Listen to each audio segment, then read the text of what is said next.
Good morning बच्चों।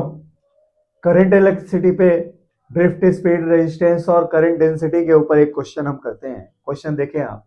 Question कह रहा है the current through a wire depends on time as I equal to I naught alpha T.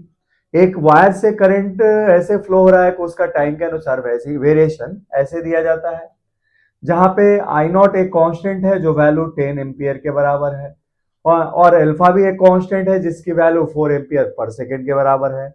अब इस स्थिति में आपको क्या फाइंड करना है क्वेश्चन में?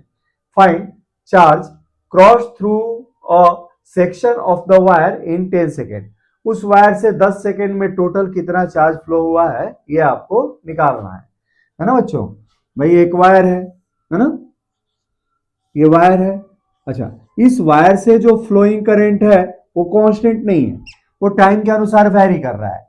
किस रिलेशन से बच्चों वेरी कर रहा है? I equal to I naught plus alpha T. अच्छा, अब आई नॉट की वैल्यू आप लोग को 10 दे रखी है और अल्फा की वैल्यू 4 दे रखी है, तो ये क्या होगा? 4t। तो करंट टाइम के अनुसार इस वेरिएशन के अनुसार वेरी कर रहा है। अब क्वेश्चन कह रहा है क्या कि उस वायर के किसी भी क्रॉस सेक्शन से 10 सेकेंड में टोटल कितना चार्ज फ्लो हुआ है ना बच्चों। तो चलिए इस क्वेश्चन को हम निकालते हैं। देखें, अब हम जानते हैं बच्चों किसी भी वायर में करंट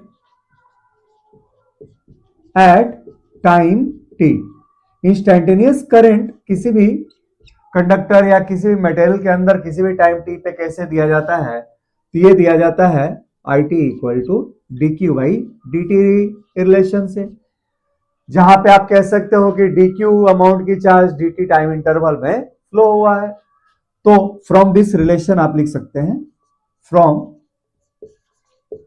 दिस रिलेशन आप क्या लिख सकते हैं बच्चों?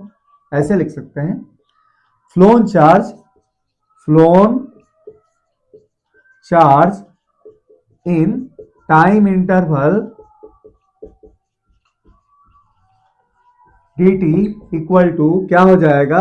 तो डी क्यू इक्वल टू ये हो जाएगा बच्चों करंट का वेरिएशन टाइम के अनुसार इनटू डी टी। ऐसे दिया जा सकता है ना बच्चों। तो डी टी टाइम इंटरवल में इतना हो जाएगा। अगर हम इस रिलेशन से टोटल फ्लोन चार्ज निकालें तो इसको हमें इंटीग्रेट करना पड़ेगा। भाई छोटे से टाइम इंटरवल में इतना चार्ज है तो आपको 10 सेकेंड में चाहिए ना। तो from this relation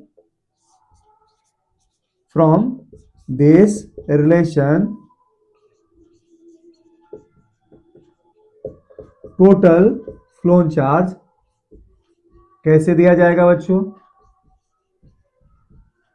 is given by ऐसे।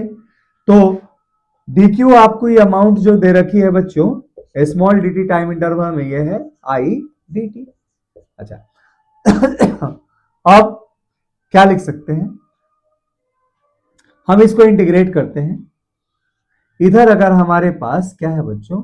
जीरो, तो मान लो जीरो समय से हमने सोचना शुरू किया, उस समय तक कोई चार्ज कंडक्टर से नहीं फ्लो हुआ था। और टाइम t 10 सेकेंड में मान लो बच्चों चार्ज कितना फ्लो हुआ? क्यू।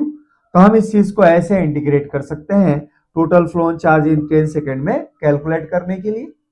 अच्छा, अब यहां से देखें आप कैसे लिख सकते हैं।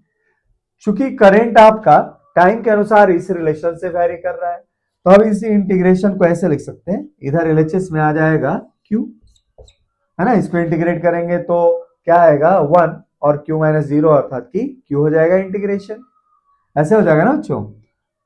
अब आरएचएस में इसके क्या आएगा? आरएचएस में आएगा 0 से लेके 10 और करंट की वैल्यू है 10 प्लस 4t और dt। अगर हम इसको इंटीग्रेट करते हैं तो क्या मिलता है? तो इसको इंटीग्रेट करेंगे तो मिलेगा बच्चों क्या? 10t प्लस 40 स्क्वायर बाई 2, है ना।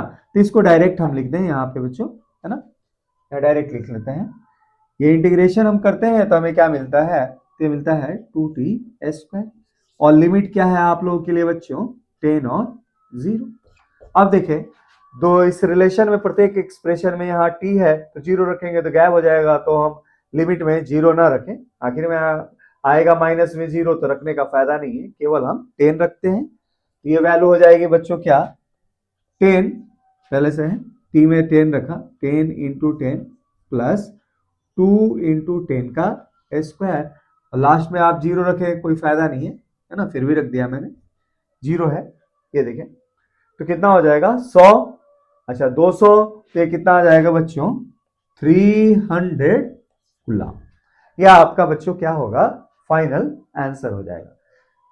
फिर से मैं आपको दोहरा दूं, मैं आज क्वेश्चन सिंपल भी करा रहा हूं और थोड़े से जैसे जैसे हमारा एक दो दिन बीतेगा कुछ अच्छे अच्छे क्वेश्चन हम करना शुरू कर लेंगे।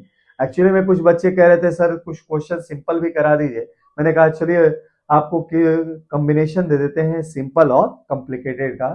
तो चलिए बच्चों हम और क्वेश्चन करते हैं इस टॉपिक पे।